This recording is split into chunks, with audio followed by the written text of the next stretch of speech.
미국 건국의 아버지 중 한 사람으로 꼽히는 벤저민 프랭클린은 그의 자서전에서 이런 말을 이제 남겼어요. 내게 호의를 베푼 사람이 내가 호의를 베푼 사람보다 나중에 나를 도울 가능성이 크다. 예. 그러니까 내가 도와준 사람이 나를 도울 가능성이 커야 하는데 거꾸로 한번 호의를 베푼 사람이 또 베풀기 쉽다는 거예요.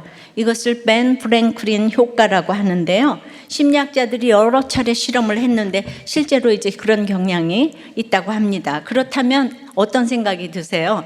호의 한번 잘못 베풀었다가 호구가 되는구나. 이런 생각이 드나요? 아니면 역시 나한테 잘해준 사람과 더 잘 지내는 게 답이겠구나. 이런 생각을 하시나요? 그거 자체가 지금 다 이기적인 자기 생각으로 결정하는 거죠. 이렇게 호의는 받으면 받을수록 좋은 것이지만 한편으로는 갚아야 할 빚이 되기도 합니다. 본성이 이기적인 사람들이 호의를 두고서도 보이지 않는 경쟁을 치열하게 하는 것이 인생의 모습이죠. 인간적인 정의나 계산으로 호의를 베풀거나 받으려 해서는 진정한 교제가 이루어질 수 없습니다. 성령의 호의는 베풀기도 하고 거절도 해야 합니다. 오늘은 성령의 호의에 대해서 생각을 해보겠어요. 성령의 호의는 첫째로 죽이는 호의를 분별해야 합니다. 24장 27절부터 읽을게요. 이태가 지난 후 보르기오 베스토가 벨릭스의 소임을 이어받으니 벨릭스가 유대인의 마음을 얻고자 하여 바울을 구류하여 두니라. 베스토가 부임한 지 3일 후에 가이사랴에서 예루살렘으로 올라가니 대제사장들과 유대인 중 높은 사람들이 바울을 고소할세.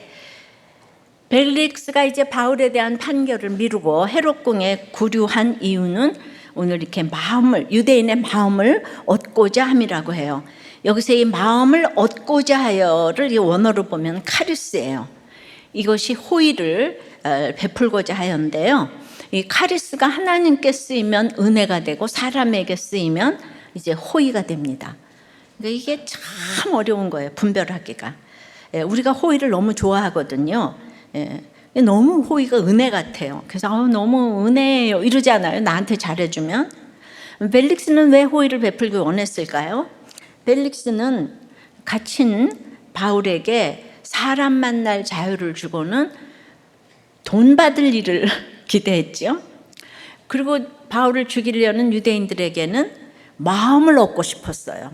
내가 가둬놨으니까 이제 마음을 얻고 싶었어요. 그러니까 나름 양쪽에 호의를 베푼다고 생각을 했을 것입니다. 그래서 오늘 이 호의라는 단어가요 4번 나오는 거예요. 4번. 원어로 똑같은 단어가 이렇게 나오는 거예요. 4번을 좀 살펴보려고 하는데요.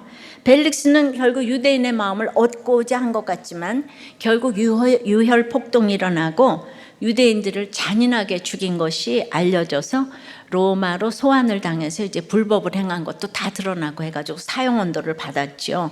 예. 이렇게 마음을 얻고자 대가를 탐하는 호의는 결국 자기를 죽이는 이런 호의가 되는 거예요.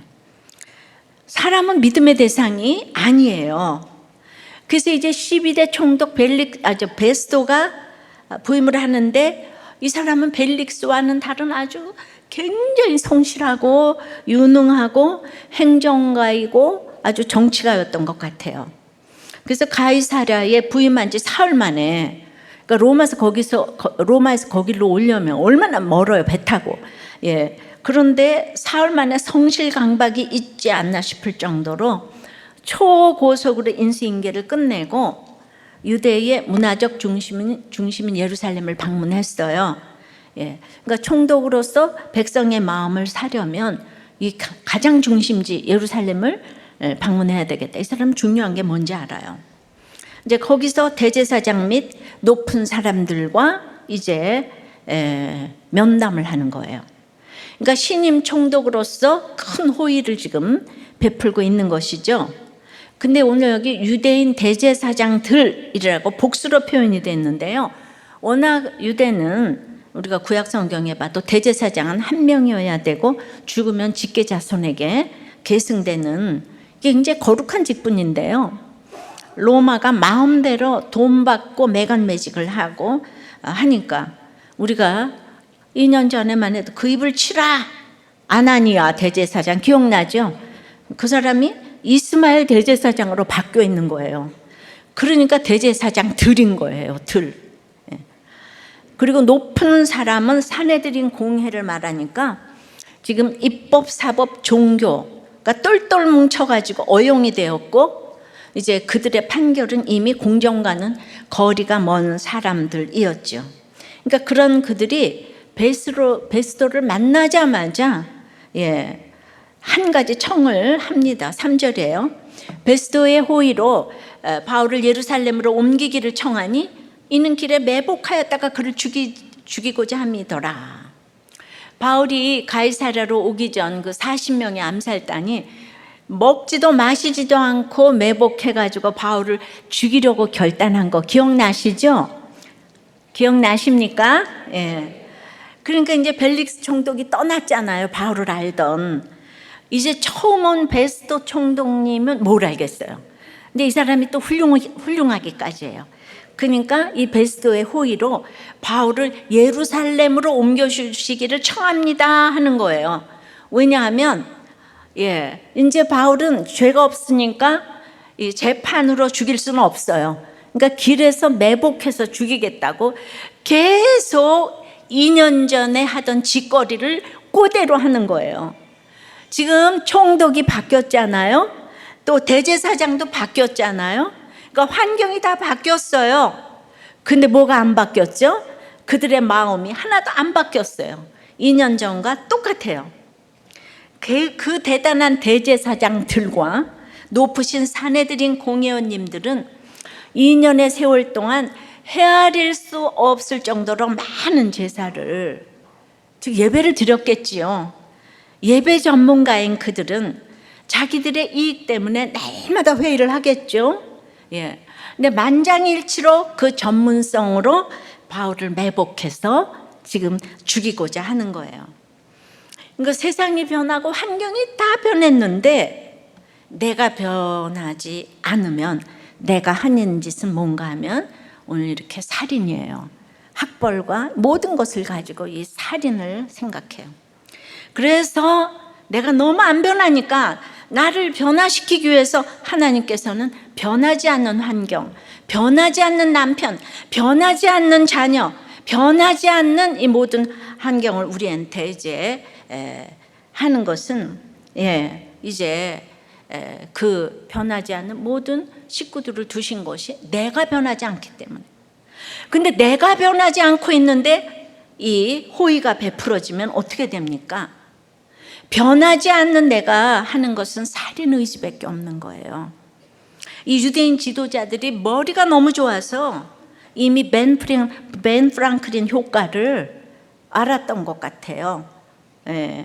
왜냐하면 이미 이제 인간의 호의라는 거는 한번 베푸는 사람이 계속 베푼다 그랬잖아요. 그러니까 호의를 베풀면서 찾아오고 이런 자기 도취에 빠져 있는 자기 도취에 빠져 있는 베스도에게 호의를 구하는 거죠. 이렇게 이왕 그러시는데 바울을 좀 예루살렘으로 옮겨주면 어떨까요? 근데 거긴 매복해서 죽이려고 하는 게 있잖아요. 그러니까 내가 변하지 않고 사람의 호의를 받게 되면 사람 죽이는 호의가 되는 거예요. 자, 이게 뭔가 하면요, 남편 돌아오기를 간절히 바라다 남편이 딱 돌아오면 교회를 떠나고 여행 다니면서 흘러 떠내려가요. 물질이 없어서 물질이 생기면 중독에 빠져서 또 예배와 공동체를 떠나요. 그러니까 이것이 바로 그 물질이 안 생겼으면 그러지 않았을 건데 죽이는 호의가 되는 거예요. 이때 대제사장들과 장로들이 베스도의 호의를 얻었다면 그래서 그러면은 예루살렘으로 보냈으면 바울이 죽었을 거 아니에요. 매복한 그 사람들한테. 그러니까 이게 죽이는 호의 맞지요, 그죠? 이 호의를 결국 사람에게 구하고 사람에게 잘 보이려고 하고 사람의 평판과 인정을 받는 모든 것들은 누군가를 죽이는 일이고 결국은 그 호의로 내가 죽는 거예요. 누군가를 죽이고 내가 죽는 거예요. 그러므로 우리는 사람이 아니라 하나님께 구해야 되는 거예요. 하나님께 구할 때 똑같이 구함이지만은 이 호의가 은혜, 카리스로 변한다 그랬잖아. 주어는 항상 하나님이어야 돼요. 그러니까 예배를 통해서 날마다 내 환경을 변하게 해달라고 기도하는 게 아니라, 그러니까 저 원수 같은 나의 유익에 반하는 저 바울을 죽여달라고, 그러니까 회사에서도 나의 유익에 반하는 저 상사를 죽여달라고 기도하는 게 아니라 주님의 호의인 은혜를 구하기 위해서. 그래서 우리는 날마다 큐티와 목장은 어디서고 답이에요. 보세요 여러분, 지도자가 문제가 아니에요. 지도자가 잔인한 벨릭스에서 이 훌륭한 베스도로 바뀌었는데 내가 안 변하니까 여전히 미워하고 원망하고 죽이는 것밖에 안 하잖아요. 지도자가 문제가 아니에요. 그러니까 가난한 친정아버지 밑에서 부자 남편으로 환경이 바뀌었는데 내가 안 변하니까 이 피해의식으로 나는 가난하게 살았는데 우리 남편은 부자로 살아서 나 가난할 때 너는 뭐 했냐? 너는 누리고 살았잖아. 이런 부자 남편을 증오하거나, 아니면 시댁에서 맨날 무시를 받으면 가난한 아버지를 또 무시하는 거예요. 내가 가난하게 살아서 이런 걸 당한다고. 내가 안 변하면 부자거나 가난하거나 미워하고 상처 묵상하고 죽이고자 하고 교만하고 이거밖에 안 되는 거예요. 여러분 이해되십니까?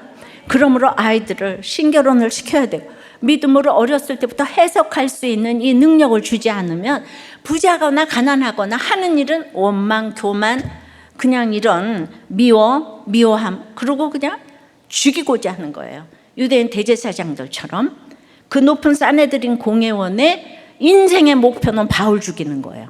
바울이 어디가 잘못됐어요? 잘못이 상관이 없어. 나한테 나쁘면 죽여야 돼 무조건. 그런데 이 사람들이 죽이고자 하는데 우리는 죽이고자 하는 생각이 없겠습니까? 그냥 살인 의지가 활활 지금 불타고 있죠. 바람 한번 피면 다 죽여야 되고 뭐 다 죽여야 돼요 그냥. 예. 그런데 4절 5절에 그 웬일입니까? 베스도가 대답하여 바울이 가이사랴에 구류된 것과 자기도 멀지 않아 떠나갈 것을 말하고 또 이르되 너희 중 유력한 자들은 나와 함께 내려가서 그 사람에게 만일 옳지 아니한 일이 있거든 고발하라 하니라. 베스도는 바울을 옮겨달라는 요청을 듣고 믿음이 좋아서가 아니라 자기가 곧 예루살렘을 떠나 임지인 가이사랴로 갈 건데 여기 왜 바울을 데리고 오냐? 그럼 군사까지 다 동원해서 100km가 넘는 걸 데려와야 되니까 이거는 이제 이 성실한 사람은 이건 안 맞는 거예요. 예, 바울을 생각하는 게 아니에요. 그러니까 거기 너희들도 나와 같이 내려가서 그 사람이 좋지 못한 일이 있으면 고발하라고 적법한 절차에 따라서 그래서 거절을 했죠. 예루살렘으로 데려갈 것을. 결국 이 베스도의 거절은 바울을 지켜준 것뿐만 아니라 대제사장들과 사내들인 공회원들도 살인이라는 죄에서 지켜준 거예요. 때로는 나의 호의라 생각한 것이 내가 가장 사랑하는 사람의 영육을 죽이는 일이 될 수 있고, 때론 거절이 너도 살고 나도 사는 길이 될 수 있는 거예요. 그러니까 성령의 호의에는 거절의 복이 크게 작용할 수 있는 거예요.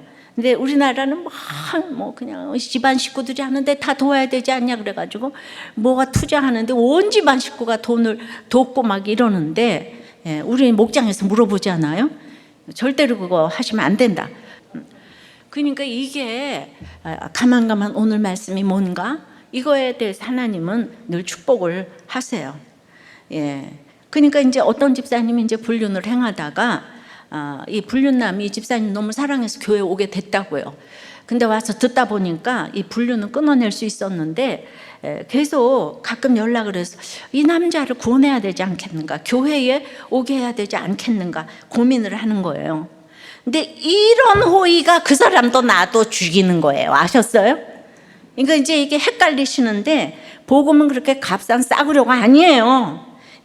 그러니까 우리는 이렇게 케이스가 다 다르겠지만은 그 남자의 불쌍한 영혼을 위해서 은혜를 구해야 되는 거지, 내가 호의로 해줄 수 있는 거는 각자 그 다 케이스가 다른 거, 이걸 목장에서 물어보셔야 되는 거예요.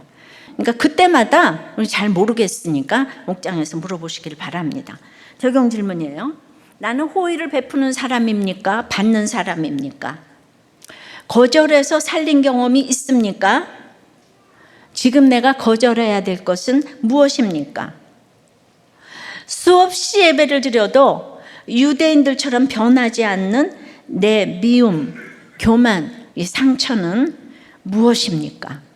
그래서 성령의 호의는 두 번째, 차별하지 않습니다. 6절부터 9절까지예요. 베스도가 그들 가운데서 8일 혹은 11일 지낸 후 가이사랴로 내려가서 이튿날 재판자리에 앉고 바울을 데려오라 명하니 그가 나오며 예루살렘에서 내려온 유대인들이 둘러서서 여러 가지 중대한 사건으로 고발하되 능히 증거를 대지 못한지라 바울이 변명하여 이르되 유대인의 율법이나 성전이나 가이사에게나 내가 도무지 죄를 범하지 아니하였노라 하니 베스도가 유대인의 마음을 얻고자 하여 바울더러 묻되 네가 예루살렘에 올라가서 이 사건에 대하여 내 앞에서 신문을 받으려느냐? 유대인들의 이 호의에 응답이라도 하던 베스도는 가이사랴에 도착한 다음 날 바로 바울의 재판을 엽니다. 역시 성실합니다. 서로 이렇게 호의를 주고받으며 뭔가 되어가는 것 같아요. 그런데 오늘 여기 9절에 베스도가 유대인의 마음을 얻고자, 얻고자, 이게 세 번째 호의예요. 이게 카리스죠, 그죠? 사람의 마음을 얻고자 하는 거예요. 베스도의 호의는 이미 바울이 아니라 이미 유대 유력자들을 향하고 있어요. 바울에게는 아직 호의를 베푼 적이 없어요. 근데 유대 유력자들에게는 이미 찾아가는 호의, 그들의 요청을 들어주는 호의, 그들과 8일 이상 머물면서 교제한 호의를 베풀었기 때문에 이제 다시 그들의 마음을 얻기 위해 호의를 베푸는 것은 너무 당연한 것이 되었어요. 이게 바로 벤 프랑클린 효과예요. 한 번 내가 들어주기 시작하면, 한 번 투자하기 시작하면 계속 해야 되는 거예요. 거기서 이제 결판을 봐야 되니까. 근데 우리가 목장에 오면 지금 빨리 끊으세요. 지금 손해봐도 여기서 끊으세요. 사실 이게 성경에 다 나와 있는 거예요. 호의가 오늘 네 번째 나오죠. 인간의 호의, 이거 참 무서운 거예요. 사실 로마 총독이 우선적으로 보호해야 될 대상은 로마 시민 아닙니까? 근데 초라한 로마 시민 죄수 한 명보다는 자신이 통치하는 유대 사회를 좌우할 힘이 있는 그런 유력자들 여러 명이 훨씬 더 중요한 존재로 생각되는 거죠. 그러니까 공정해야 할 재판정에서도 지금 차별을 하면서 유대 유력자 편을 드는 거예요, 지금. 지도자들이 다 이래요. 그러니까 인간적인 호의는 이렇게 차별적이에요. 선택적 호의예요. 어떤 기준을 가지고 도덕적 판단으로 호의를 가지는 게 아니에요. 어떤 이유에서든 네 편, 내 편이 확실해요. 나라를 이끌어가는 사람들은 이런 차별이 훨씬 더 심해 보여요. 그리고 힘이 있으니까 더 차별을 확실히 할 수가 있어서 그런 것 같습니다. 그러니까 이 성실한 베스도도 결국 내 편 따지는 거는 벨릭스와 다를 것이 하나도 없네요. 허련, 지연, 학연, 여기서 자유로운 사람이 진짜 하나도 없어요. 적용해 보세요. 대놓고 차별하는 것은 무엇이고 은근히 차별하는 건 무엇입니까? 대놓고 차별하는 사람 벨릭스, 은근히 차별하는 사람 베스도. 훌륭한 사람도 차별을 하고 잔인한 사람도 차별을 해요. 예수 믿어야 돼요. 요즘 누구의 마음을 사고 싶습니까? 성령의 호의 세 번째는 둘러서서 고발해도 사과하는 거예요.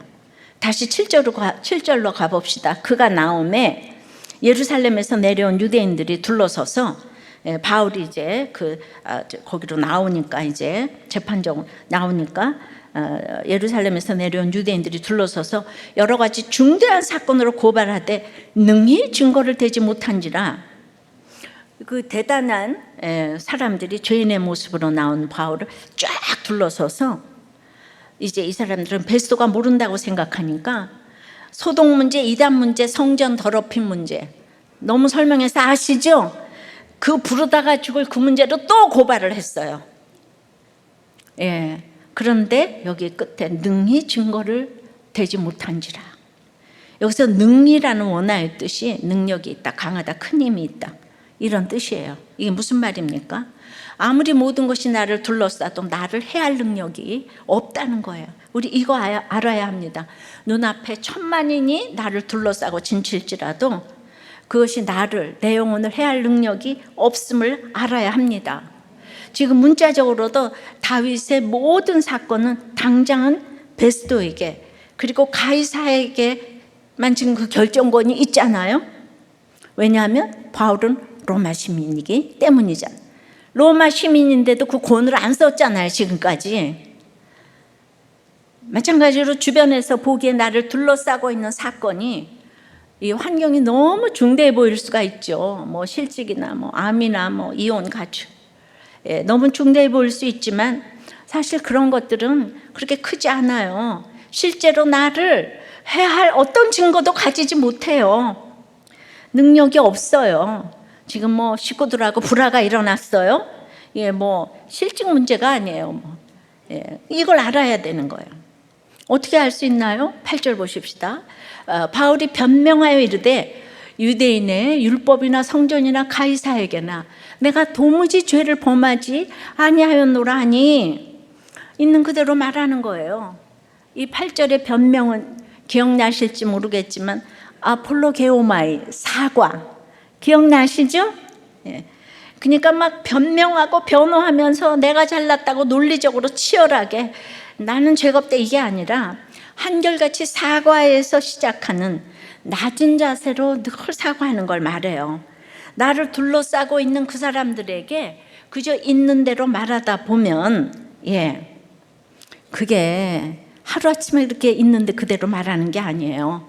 이 둘러서서 둘러싸인 목장에서 늘 있는 그대로 말하는 연습이 된 사람들은 아무리 나를 죽이려는 고위직들이 나를 둘러싸고 진쳐도 내 죄인가요? 하는 심정으로, 사과하는 심정으로 이걸 말하는 거예요. 똑같은 얘기 바울도 하기 얼마나 지겹겠어요. 오해하게 해서 미안해요. 내 뜻은 그것이 아니었는데, 그런데 사실은요, 제가 죄를 범하지 않았어요. 근데 처음부터 나는 죄를 범하지 않았다, 이게 아니고 이렇게. 그러니까 여러분들 직장이나 뭐나 그렇게 옳고 그름을 따져서가 아니고 이 태도 때문에 안 되는 거예요. 오해하게 해서 미안해요. 사실은 그 뜻이 아니었는데요. 근데 이제 저는 이제 죄를 짓지 않아요. 이렇게 얘기하시라고. 이거 목장에서 내공이 쌓여야 돼요. 평소에 공동체가 둘러서서 여러분들의 얘기를 들어주는 것이 얼마나 도움이 되는지는 사건이 올 때 빛이 나죠. 회사에서 다 회의할 때 화가 나서 다 망치는 거예요. 그래서 늘 그럴 때 제가 오해를 하게 했군요. 조금 지나서. 그래서 다 여러분들이 승승장구하는 거예요. 우리들 교회 성도들이. 승승장구 못하는 사람은 분노 조절 때문에 안 되는 거예요. 아셨어요? 학벌이 좋으면 뭐해요? 분노 조절 때문에 안 되는 거예요. 소통이 안 되는 거예요. 그래서 성령의 호의는, 네 번째는 아무도 나를 내줄 수 없는 특권이기 때문이에요. 10절 11절에 바울이 이르되 내가 가이사의 재판자리 앞에 섰으니 마땅히 거기서 신문을 받을 것이라 당신도 잘 아시는 바와 같이 내가 유대인들에게 불의를 행한 일이 없나이다. 예루살렘에 가서 신문을 받겠냐는 베스도의 호의가 잔뜩 어린 질문에 바울은 내가 가이사의 재판 자리 앞에 섰다고 분명히 말합니다. 그래서 나는 신문을 받아도 가이사가 있는 로마에서 받아야 한다고 해요. 언어를 보면 바울은 지금 자신이 2년째 가이사의 재판 자리에 앉아 있음을 강조하는 거예요. 그 가이사의 재판, 12절까지 3번을 얘기를 하는 거예요. 무슨 뜻입니까? 바울은 이 사건의 시작부터 자신의 목적지가 로마임을 생각하고 있어요. 이미 성령께서 에베소를 떠나기 전부터 로마도 보아야 하리라, 이거 19장 21절에 알고 있죠? 로마가 자기의 최종 목적지라는 건 알아요. 이렇게 성령의 경영에 따른 목적지를 분명히 알았는데 내 방법을 모르겠는 거예요. 어떻게 로마로 가야 되는지. 저도 맨날 가정중심 말씀 묵상, 이 목적지를 알지만은 방법은 늘 몰라. 방법은 가만 오늘 말씀이 뭔가. 이게 방법이에요, 여러분. 예. 그러니까 11절에 내가 불의를 행하여 무슨 죽을 죄를 지었으면 죽기를 사양하지 아니할 것이나 만일 이 사람들이 나를 고발하는 것이 다 사실이 아니면 아무도 나를 그들에게 내줄 수 없나이다. 내가 가이사께 상소하니라 한데, 그래서 내줄 수 없다에 내주다가 호의예요. 호의, 카리스예요. 네 번째 호의가 나왔죠. 하나님께서 나를 내어줄 수 없는 이 상황, 다시 말해서 묶여있는 이 환경, 갇혀있는 이 환경이 하나님의 은혜라는 거예요. 바울은 지금 죄인으로 갇혀 있어요. 가장 상급 기관인 황제 가이사 앞에 가기 전까지 어느 누구도 바울을 건드릴 수가 없습니다. 근데 감옥에 갇혀서 2년을 지내고 생각을 해보니까 바울을 죽이려고 온 힘을 다하는 대제사장과 산헤드린 공회원과 그를 죽이려고 결심한 40명의 자객들이 2년이 지나도 변하지 않았어요. 근데 바울은 이 사람들을 끝까지 사랑했겠죠. 그래서 갇혀 있는데 2년 있다 나와 보니까 그들이 하나도 안 변했어요. 그러니까 내가 이전에 풀려났으면, 내가 풀려나서 자유인이 됐으면 100% 내가 죽었겠구나, 이걸 알게 되는 거죠. 내가 그들을 사랑하지만은 그때는 풀려나면 안 되는 거예요. 그러니까 이게 하나님의 은혜인 거죠. 내가 갇혀 있는 게 은혜인 거예요. 그러니까 즉 하나님께서 내어줄 수 없는 내 환경, 이게 성령의 호의예요. 다시 말해 묶여있는 환경, 갇혀있는 환경이 하나님의 말할 수 없는 은혜라는 것이 하나님은 100% 오르시기 때문이에요. 그러니까 큐티를 하는 사람은 항상 하나님이 100% 오르시기 때문인 거예요. 예. 그러니까 어떤 목장에서 성령의 자유가 주어진다면 뭘 하고 싶냐 그랬더니 거의 다 이제 여행을 얘기했어요.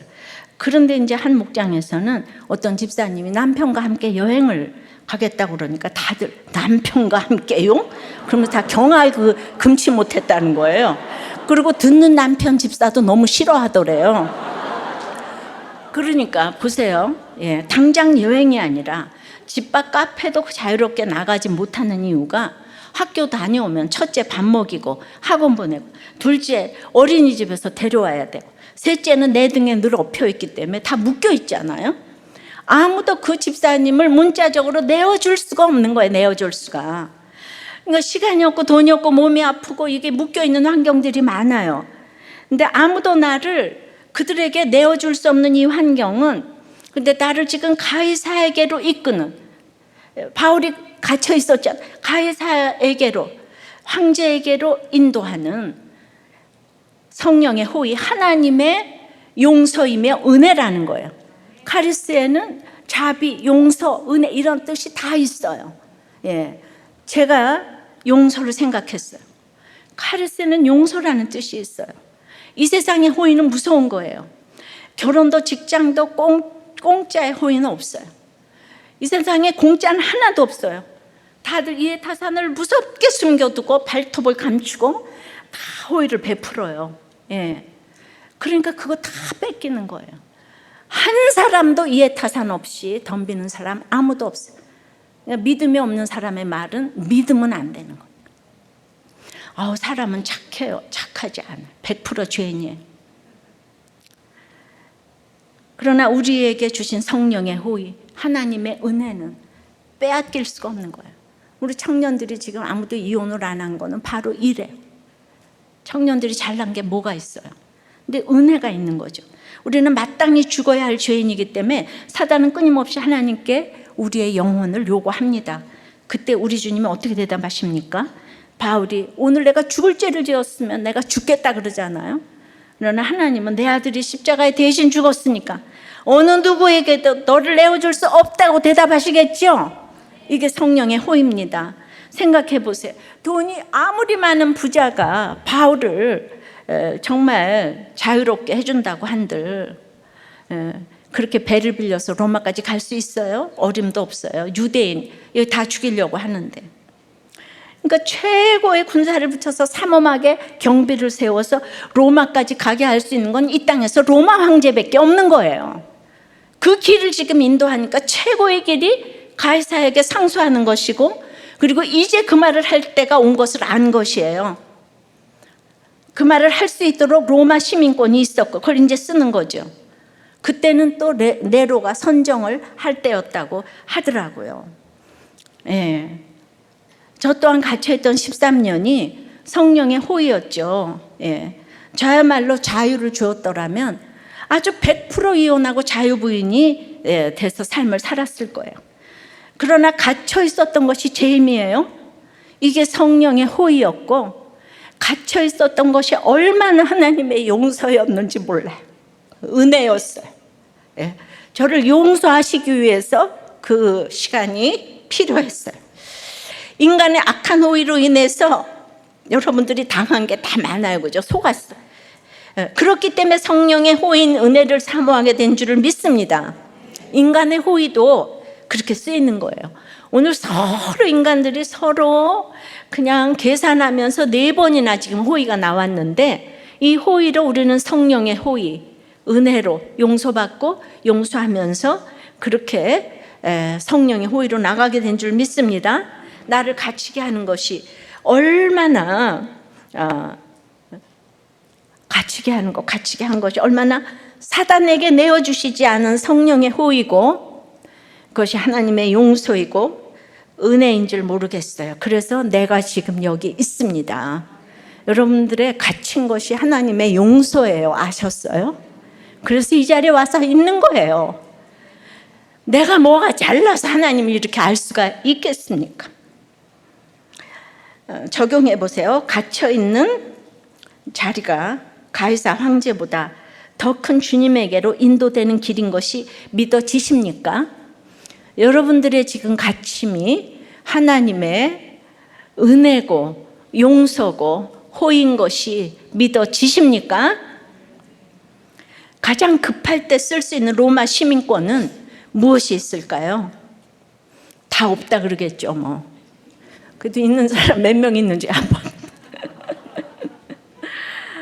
제가 이제 다음 주 초에 워싱턴 중앙장로교에서 열리는 세계 선교사대회를 참여합니다. 그 전에 크라이스트 커뮤니티 교회에서 열리는 목회자 세미나를 섬기러 이제 1차적으로 워싱턴에 갑니다. 근데 이 소식을 듣고 이제 어제 한 목사님이 편지를 보내셨어요. 이민 생활과 사역자와의 결혼, 4년 만에 낳은 3자녀, 그중 가운데 아들아이는 자폐아이로 가정과 교회, 직장 생활에 갇혀 지내기를 29년이 되었는데, 드디어 작년 2021년 10월 유부로 들은 베델교회 부흥의 말씀에 하늘이 열리고 말씀이 들리는 수지 맞은 인생이 되었습니다. 그래서 바로 목사님의 책을 주문해서 그 한국 서점에 있는 18권을 오더해서 듣고 읽고, 그때부터 이제 큐티인으로 큐티를 하면서 목회자 목욕탕 이 세미나 싱크 목회 세미나를 수료하면서 회개의 역사로 아내의 매사가 살아나고, 아내 대신 말씀을 먼저 깨달으시고, 그 때문에 죽도록 수고해 주신 목사님께, 죽도록 수고하는지 여기만 아시네. 목사님께 감사의 큰 절 드려도 부족하다고 합니다. 저 또한 매일매일 가진 말씀 묵상을 다 해도, 내적 치유, 감정 치유, 인지 치유를 한다고 말을 해도 바뀌어지지 않는 이유를 발견했어요. 그것은 죄에 대한 회개가 빠져 있었기 때문이고, 이렇게 목사님의 말씀은 이 자신의 죄가 무엇인지 적나라하게 고백하면서 그 죄의 문제에 직면하고 그 죄를 심각하게 받아들이고 그 죄를 가지고 하나님께 나아가 해결받은 바를 나누는 역사가 있었음을 깨달았죠. 그 말씀을 듣고 저 자신도 어렸을 때 겪었던 죄 아픔을 솔직하게 성도들과 나누었습니다. 그런데 나의 죄를 자백하니 성도들도 자신의 죄를 자백하는 것을 보았습니다. 저희 교회에서 목회자 성경연구 워싱턴 4지역 성경연구 모임이 있었던 날인데요. 이 목사님의 목세 포스터를 모두 보셨는지 확인했는데, 목사님들이 이렇게 다 등록하시는 기쁜 역사가 있었습니다. 그를 힘입어 힘닿는 대로 워싱턴 목세를 전하고 있습니다. 주최하시는 교회 위치가 아침과 오후에 교통체증이 최고인 곳입니다. 그래서 거기까지 가려면 2시간 30분 막 이렇게 걸리는 곳에 메릴랜드 교회들이 위치하고 있기 때문에 저희 가정은 세미나를 호텔에서 2박 3일 숙박하며 듣기로 결정했다고 하니까 등록하신 목사님들도 우리도 그래서 전부 다 수련회처럼 하기로 했습니다. 여러분, 저도 모르는 목사님 내외가 어제 밤에 주신 편지예요. 예, 정말 이게 성령의 호의 아니겠습니까? 이렇게 워싱턴 크라이스트 커뮤니티 교회에서 7월 5일부터 7일까지 이 싱크 목회자 세미나를 합니다. 7월 25일에서 27일까지는 랄리 한인 장로교회에서 또 이렇게 합니다. 또 서부에 우리가 아는 이 베델교에서는 8월 1일에서 3일까지 3번의 목회자 세미나를 하고 그 외에 여러 교회 집회도 5곳을 합니다. 관심 있는 사역자, 이렇게 평신도 사역자들 많이 모여주세요. 예, 이 목사님의 기도 제목이에요. 호텔을 잘 정하고 이동에 안전하고 저녁 식사 잘 이루어지게, 그걸 저한테 부탁을. 예. 2박 3일을 성령님 부어주옵소서. 등록이 더 이루어지고 목세 그날 그 자리에 한 목회자라도 한 리더들이라도 빠짐없이 불러주시며 마른 뼈가 살아나는 쓰나미의 회개의 역사가 목세 가운데 넘치게 긍휼을 베풀어 주옵소서. 누가 목회에 성공했냐에 세상 가치관에 좀 먹혀서 다 죽어가고 있습니다. 주님, 저희 이곳 워싱턴 지역 목회자들을 살려주시옵소서. 다 닮았어요. 예. 구속사를 인생과 가정과 목회를 해석하고 살아내게 함께 해주신 하나님께 김양재 목사님과 우리들 교회 공동체에 사랑과 감사를 전합니다. 이거 서로 서신서에 주고받는 바울과 이렇게 디모데처럼 이렇게 서로, 예. 그리고 큐티인을 이렇게 번역해 주시는 얼바인 베델교회 구속사를 더욱 창대케 하여 주시옵소서. 저희를 통해 등록하게 되신 목회자와 이 권사님들 명단입니다 이러면서 이따하게, 예. 저는 한 사람이, 자원하는 한 사람이 진실이 같은 목회자가 계시니까 저 얼마나 성령의 호의를 베풀어 주셨는지 알겠죠. 그래서 제가 진짜 눈물을 흘렸어요. 제가 이렇게 갇혀 있다고 생각을 했는데, 그래서 강에서 바다로 나가는 일에 기도를 많이 해주시고, 예.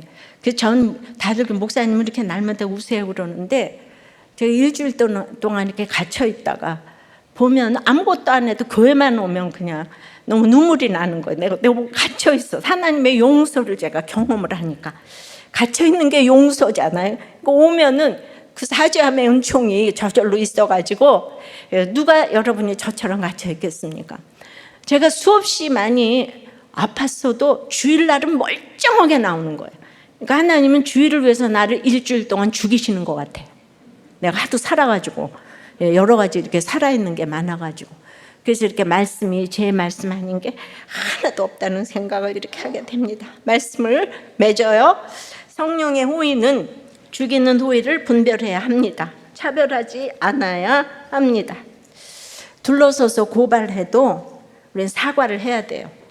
아무도 나를 내줄 수 없는 특권이기 때문이에요. 그래서 우리는 누가 뭐라 그래도 나는 주의 길을 가야 되는 거예요. 아무리 갇혀 있어도 거기서 하나님의 용서를 경험하는 사람은 주의 길을 갈 수가 있는 거예요. 기도하겠습니다. 아버지 하나님, 오늘 중요한 성령의 호의를 이렇게 깨닫게 하시니 감사합니다. 인생이 외로우니까 나에게 잘해주는 사람의 호의가 무조건 좋고, 또 가난하니까 돈 주는 사람의 호의가 무조건 좋고, 내가 피해자이기 때문에 이제 내 편 들어주는 사람의 호의가 무조건 좋습니다. 그 위로에 고팠습니다. 그러니 성령의 호의가 아니고 인간의 호의만 바라고 원하고 기다립니다.